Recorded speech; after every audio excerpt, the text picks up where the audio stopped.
es un punto de partida. Emilia Hassan, qué gusto tenerte en el programa. Mucho gusto para mí. Muchas gracias, Pedro. Bueno, el planteo que te invitamos para que nos expliques de alguna manera es por qué los gobernantes que pertenecen a la esfera pública, porque cuando organizamos, escuchaste mi editorial, organizamos la República y la democracia, era para organizar la esfera pública. ¿Por qué se meten en la esfera privada, en las decisiones de las personas privadas? Bueno, Pedro, primero que nada, muchas gracias por la invitación y muchas gracias a la producción. Me siento muy atendida acá. Muy bien. Primero que nada, yo recurriría a la filosofía política. Es tan así de que la esfera pública y la esfera privada están separadas o no se relacionan. Y te añadiría un elemento más, la política o lo político. Lo político, ¿qué rol juega en cuanto a la esfera pública y a la esfera privada?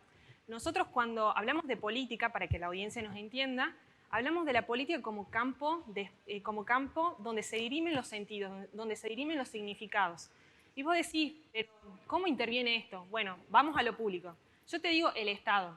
En estos últimos años la definición de Estado ha cambiado enormemente, ¿no? Por ejemplo, vos le preguntabas a Néstor Kirchner, ¿qué era el Estado? El Estado te decía que era aquel que tenía que salir a reordenar lo que el mercado no podía articular. Por un lado, el mercado articulaba lo económico, pero desorganizaba lo social, porque esquivaba gente, porque el mercado lo que en definitiva hacía era promover la desigualdad. Y por otro lado, vos te encontrás con un personaje como Milei y que te dice todo lo contrario. Mientras el Estado se achica, la sociedad se engrandece. Entonces ahí vemos cómo se están disputando los sentidos últimamente. Bueno, lo político siempre ha estado entre la esfera pública y la esfera privada. Y en cuanto a lo privado, yo te digo, tal vez pueda ser entendido más que nada desde el feminismo. Por ejemplo, desde una sociedad cuando se promueven ciertas prácticas agresivas o ciertos roles de género, qué es lo que tiene que hacer el hombre, qué es lo que tiene que hacer la mujer, indudablemente va a terminar repercutiendo en el ámbito privado. Por ejemplo, a la hora de distribuir las tareas del hogar, la mujer tiene que cocinar, lo privado es entendido como parte de lo doméstico y lo público esencialmente como parte de lo masculino, ¿no? Y ahí es interesante cómo estos dos conceptos también lo podemos extrapolar a lo político. Hay dos categorías que obviamente va a haber algunos analistas que van a decir ya está como muy saturada la categoría derecha-izquierda, pero yo la sigo utilizando. A mí, por lo menos como analista, como investigadora, me permite ordenar lo político. Por lo menos acá en la Argentina vos vas a encontrar que hay personas que se autoperciben liberales y hay personas que se autoperciben conservadores. Y ahora yo te digo, Pedro, ¿es lo mismo ser conservador liberal en Argentina que ser conservador liberal en Estados Unidos? Hay un texto muy interesante de Carlos Nino, jurista argentino, que él escribe sobre esto. Liberal en Argentina, liberal en Latinoamérica y en España, si vos querés, está más asociado a la libre empresa. Bien. Y en Estados Unidos está acostado más por una línea igualitarista. Hay un autor que se llama Ron Rawls que dice que el liberalismo lo que tiene que hacer es hacer eficiente, hacer posible el ejercicio de las libertades. El ejercicio de, por ejemplo, el derecho a la educación.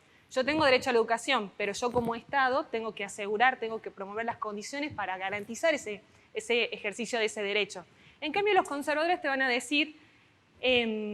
los conservadores acá en Argentina, por lo menos, te van a decir que no, las instituciones no son suficientes porque hay una cuestión humana, una naturaleza humana que la hace defectuosa a la persona. Por más de que vos promuevas, políticas públicas, por más de que vos inviertas en salud, en educación, las personas siempre van a tener limitaciones. Y ahí viene la cuestión del enfrentamiento entre el liberalismo y el conservadurismo. Como yo te decía, por ejemplo, el conservadurismo está muy relacionado con la religión. Por ejemplo, hay un orden que debe ser respetado, un hombre que se basa fundamentalmente en la familia, pero no cualquier familia, la familia, como le entiende la religión, la mujer y el hombre y los hijos, ¿no?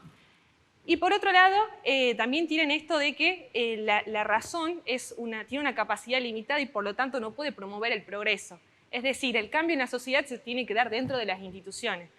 Y por otro lado el liberalismo que tiene una versión opuesta. Y también un concepto muy importante, que es nutrido el pensamiento conservador, que no se agota en lo religioso, es más bien un pensamiento secular, pero se nutre mucho en lo religioso, es el tema de la verdad. Hay una verdad que necesita ser hallada.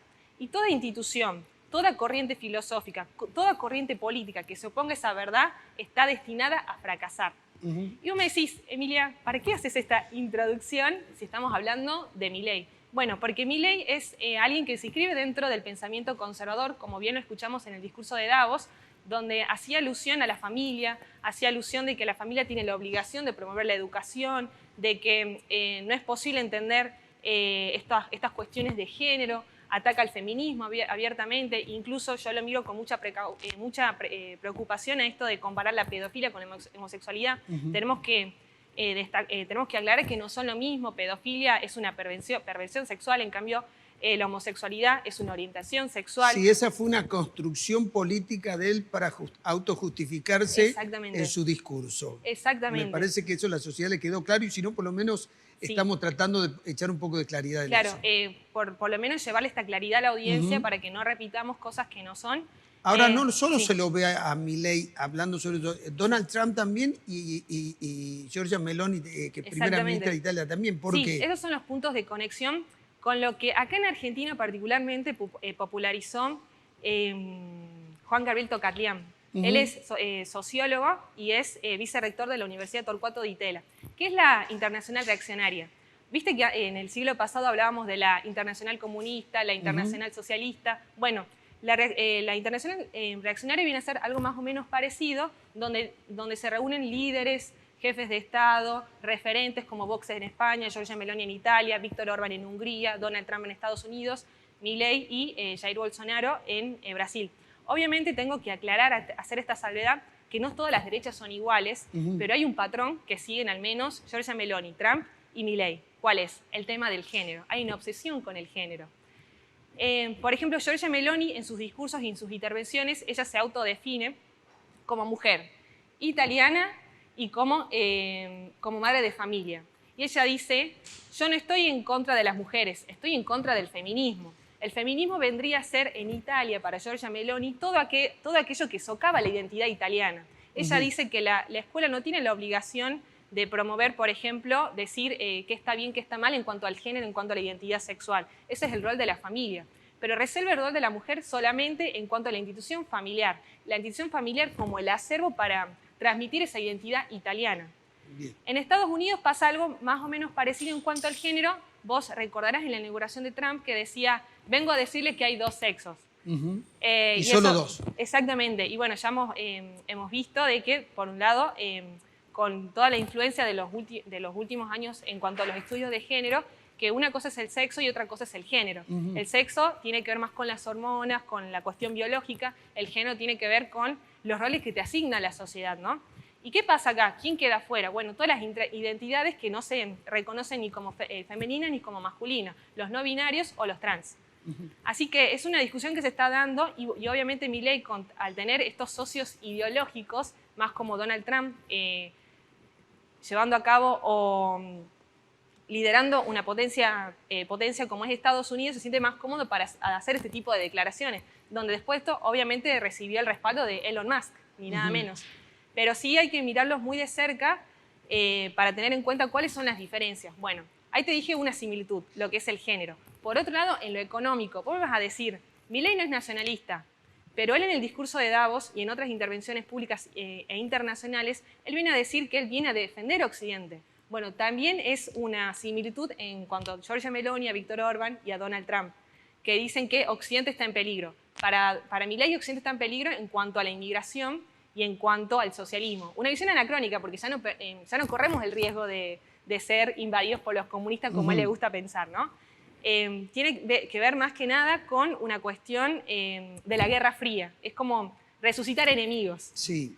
Y por otro lado, Trump ve que Occidente está en desventaja también por la inmigración. Particularmente él dice que por la inmigración que recibe del sur, porque vienen a socavar la cultura norteamericana. Obviamente se basan mucho en las teorías conspirativas porque no tienen sustento científico. Esto sí me es importante aclararlo. Y también Giorgia Meloni, que recibe todos los refugiados de África y los refugiados de Medio Oriente, que también se basa en la teoría de la gran suplantación, ¿me entendés? Que Europa no está teniendo, según ellos, ¿no? Según la mirada de ellos, Europa no está teniendo la suficiente población, van a venir los inmigrantes y no van a suplantar con otra religión. Bueno, ¿es el miedo o es el fantasma, como diría Marx, de que está sobrevolando Europa en este momento? Ahora, qué interesante, mire lo que vos decís, porque fíjate vos que los liberales quieren que el dinero pueda fluir de un país a otro y se pueda cambiar con mucha rapidez. Sí. No las personas. Exactamente, exactamente. Entonces, para unos sí, para otros no. Claro, Bueno, porque de por sí la identidad, el cuerpo de una persona pasa a ser política también, ¿no? Claro. Sí. Bueno, Emilia, muchas gracias. Y para terminar, sí, me falta contalo. lo único. Lo que veníamos a hablar acá también es el tema de cómo Milei da la batalla cultural, que lo da esencialmente, pero no exclusivamente, en el campo económico. Él, atacando el género, ataca a otra cuestión mucho más general, que es la justicia social, y también al programa de gobierno. No queremos saber nada con el déficit estatal. Entonces, yo atacando la política de género, no conteniendo a las mujeres, y haciendo que todo sea parte de la esfera privada, esfera de la familia, hago que el Estado se retraiga.